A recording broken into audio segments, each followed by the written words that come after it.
Corona virus का इलाज ढूंढने के लिए दुनिया भर में कई ट्रायल चल रहे हैं। अब इजराइल ने दावा किया है कि उसने कोरोना वायरस को खत्म करने वाला एंटीबॉडी विकसित कर लिया है। इजराइल के रक्षा मंत्री नफ्तली बेनेट ने दावा किया है कि देश की मुख्य जैविक अनुसंधान संस्था के वैज्ञानिकों ने कोरोना वायरस के लिए एक एंटीबॉडी विकसित करने में महत्वपूर्ण सफलता हासिल की है। इसमें यह भी कहा गया है कि ये एंटीबॉडी वायरस पर अटैक करता है और उसे शरीर में बेअसर कर देता है। रक्षा मंत्री के मुताबिक एंटीबॉडी को विकसित करने का काम पूरा हो चुका था और संस्थान इसे पेटेंट कराने की प्रक्रिया में है, जिसके बाद इसके बड़े पैमाने पर उत्पादन का काम किया जाएगा। इजराइल के रक्षा मंत्रालय के ट्विटर हैंडल पर इससे जुड़े 3 ट्वीट किए गए हैं। इसमें लिखा है कि पिछले 2 दिनों में IIBR ने एक महत्वपूर्ण वैज्ञानिक सफलता हासिल की है।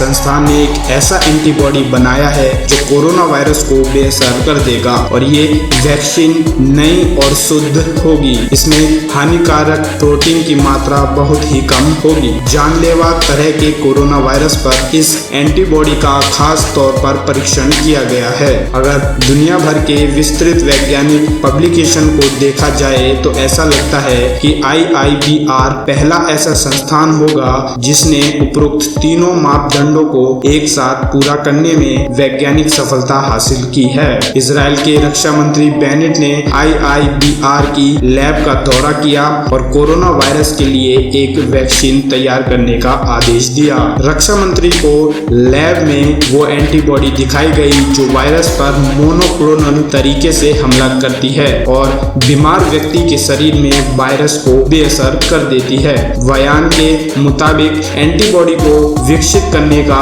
काम पूरा हो चुका था और संस्थान इसे पेटेंट कराने की प्रक्रिया में है। इस प्रक्रिया के अगले चरण में रिसर्च और अंतर्राष्ट्रीय कंपनियों से संपर्क किया जाएगा ताकि वाणिज्य स्तर पर एंटीबॉडी का उत्पादन किया जा सके। आपको बता दें कि इस साल मार्च में एक इजरायली अखबार ने मेडिकल स्रोतों के हवाले से बताया था कि संस्थान के वैज्ञानिकों ने वायरस के जैविक तंत्र और गुणों को समझने में अहम सफलता हासिल की है। आपको फटाफट ये भी बता देते हैं कि ये मोनोक्लोनल एंटीबॉडी आखिर होता क्या है। अमेरिका के नेशनल कैंसर इंस्टीट्यूट के मुताबिक मोनोक्लोनल एंटीबॉडी एक तरह का प्रोटीन होता है जिसे लैब में बनाया जाता है, जिसे मरीज के शरीर में मौजूदा दुश्मन सेल से जाकर चिपकना होता है। कई तरह के मोनोक्लोनल एंटीबॉडी होते हैं। मोनोक्लोनल एंटीबॉडी का इस्तेमाल पहले भी कई तरह के कैंसर के ट्रीटमेंट में होता रहा है। एक भारतीय डॉक्टर अतुल कक्कड़ कहते हैं कि मोनोक्लोनल एंटीबॉडी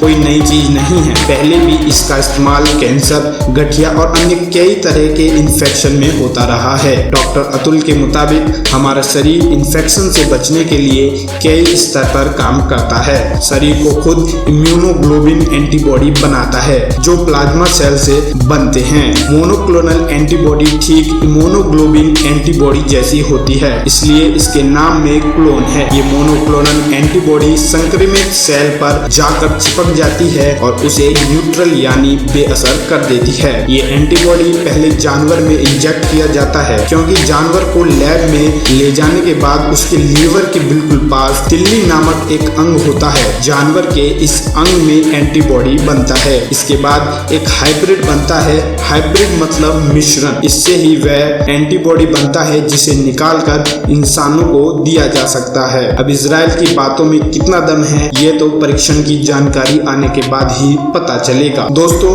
अगर ये वैक्सीन सही मायने में काम करती है तो इंसानियत के इतिहास में ये सबसे बड़ी उपलब्धि होगी।